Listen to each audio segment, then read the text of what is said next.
What's going on, YouTube? This is SG1 Sports, and you're watching our college football channel. We continue with our 2023 schedule preview and projected record series. The Penn State Nittany Lions are up next. A lot of hype for this team coming into this year. Expectations of being potentially a college football playoff team.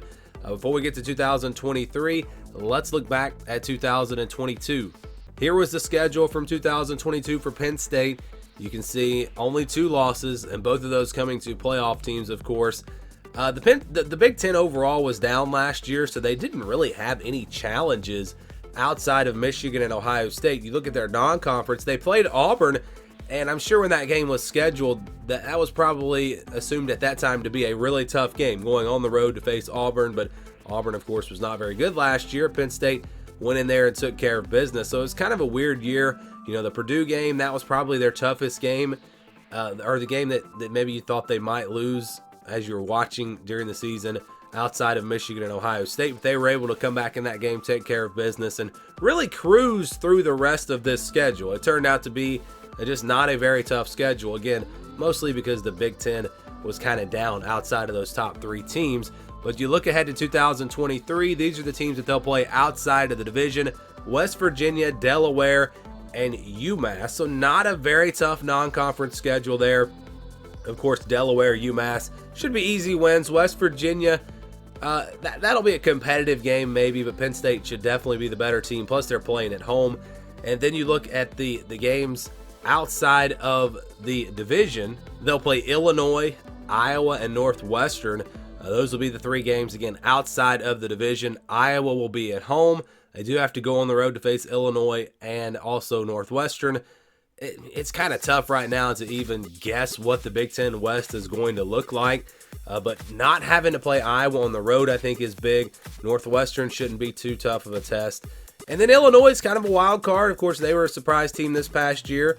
I don't know if they're going to be able to duplicate that again in 23, but that could be a tricky game there on the road. So now we go week by week and take a look at how this schedule plays out. They'll play West Virginia first on September 2nd. Then it's Delaware on the 9th. Then on the road at Illinois on the 16th. Back home for Iowa on September 23rd. And on the road at Northwestern on September 30th. So you look at that first month of the season. All winnable games for sure. Illinois, again, could be tricky on the road. Iowa, they could wind up being a pretty good team this year. But the good news is you get that game at home. And then, after those 5 games, they get their bye week. Not really an ideal time for the bye week, coming that early and coming before UMass. So I don't, the Big Ten didn't do them any favors there, giving them a bye week before UMass. But they'll play UMass after the bye week. So, very, very realistic expectation that they could start off 6-0. And then the schedule, of course, does get tougher. They'll play Ohio State on October the 21st. That game will be on the road, and it'll be a big one. Very tough game, of course. The game was really good last year. I expect a close game again this year. Indiana after that at home on October the 28th. Then it'll be a road game on the road at Maryland. That's a tricky game for a couple of reasons. One, just Maryland could be pretty good this year, and the game is on the road. And then also it's right before Michigan. And regardless of whether or not they beat Ohio State, if they win that game, if they lose that game, if they have one loss, if they're undefeated, either way, going into that Michigan game, assuming they beat Maryland, that's going to be a huge game, a game with big-time division implications. So they've got to get past Maryland. They can't look ahead to Michigan. That is a very, very typical spot there for a trap game when you look at Maryland on November the 4th. But after that, they will play Michigan on the 11th. They get them at home this year.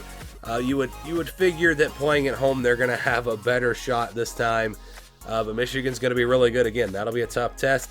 They play Rutgers after that on November 18th. That game will be at home. And then they close things out with Michigan State on the road. We've seen some strange games in that series before, maybe some upsets and some things that you didn't expect to see. So who knows in that matchup. But overall, it's a very similar schedule to last year. I really feel like it's going to come down to Ohio State and Michigan. Those will be the games. You look at the rest of the schedule. There are some potential trip ups. Illinois on the road. Just talked about Maryland on the road, even Michigan State on the road. So some games you got to watch out for on the road. But overall, Ohio State and Michigan are going to be the two toughest tests. And if Penn State takes care of business, if they play like most people expect them to play, they've got a good shot to win the rest of those games. And again, outside of those two games, a very manageable schedule for the Nittany Lions in 2023. All right, here's the schedule for Penn State again. You can see Ohio State, Michigan, those, of course, are going to be the tough games. This is the scale that we'll be using to make these projections. The odds to win, if it's between 40 and 60%, those are really your 50-50 games. The games where I think the spread will be less than a touchdown. Under 20, over 80, those are games where I think the spread will be over 20 points. In the orange and the blue, the 20 to 29, 71 to 80%, those are games where I think the spread will be double digits. Kind of in the 10 to 20 range. And then 30 to 39, 61 to 70, those are games where I think the spread will be about a touchdown, 6, 7, 8 points, kind of in that range. So let's get to it here with Penn State. We'll start with the easy wins. I think you've got Delaware, UMass, Indiana, and Rutgers. All four of those games are games that Penn State should really have no problem winning.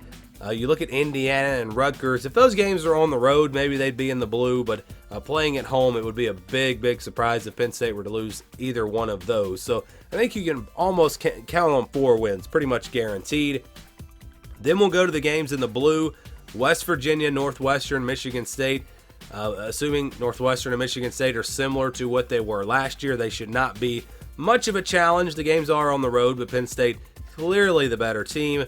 I think they'll be favored by double digits in those games. And I think they'll be favored by double digits against West Virginia at home. Again, I think most of these 3 games, they're probably looking at spreads between 14, 17 points, kind of in that range. Again, Penn State clearly favorites in those. And so that gives you 7 games that they should win without too much trouble. And then we'll get to these other 5 games, starting with the 61 to 70% range. Again, these are games where I think Penn State will be favored by about a touchdown, 6, 7, 8 points. I think you've got Illinois, Iowa, and Maryland. All 3 of those games fit into this category. Illinois, if they can build off of what they did last year, they should be a pretty good team. It's on the road early in the season. Penn State probably favored by about 8 if I had to guess. And kind of the same thing with Iowa. I think Iowa has a chance to be a top 25 team this year with some transfers they brought in. If they can, if Cade McNamara can give them a little bit more out of that quarterback position. But the game is at home. So again, I think Penn State will be favored by 7 or 8 points in this one as well. And then Maryland, he talked about that game. It's a trap game for sure. Right before playing Michigan, it's on the road. Maryland figures to be pretty good this year. So I think Penn State probably goes into that one about a 6-point favorite. But again, all 3 of those games are games that are not guaranteed wins, but I think Penn State will definitely be the favorite. It's pretty clear in those 3 matchups. And then that leaves Ohio State and Michigan. I think these are your 50-50 games, your toss-up games that could go either way. Look, I know Michigan absolutely destroyed Penn State last year, but it's a new year. The game is at Penn State this year. That's why I'm putting it here. I think Michigan will be favored, but only by 3 or 4 points. Ohio State, I think, will be favored as well by 3 or 4 points. So I do think Penn State will be underdogs in both of these games, but not huge underdogs. And it's close enough to where I think, again, these can be considered 50-50 games that could go either way.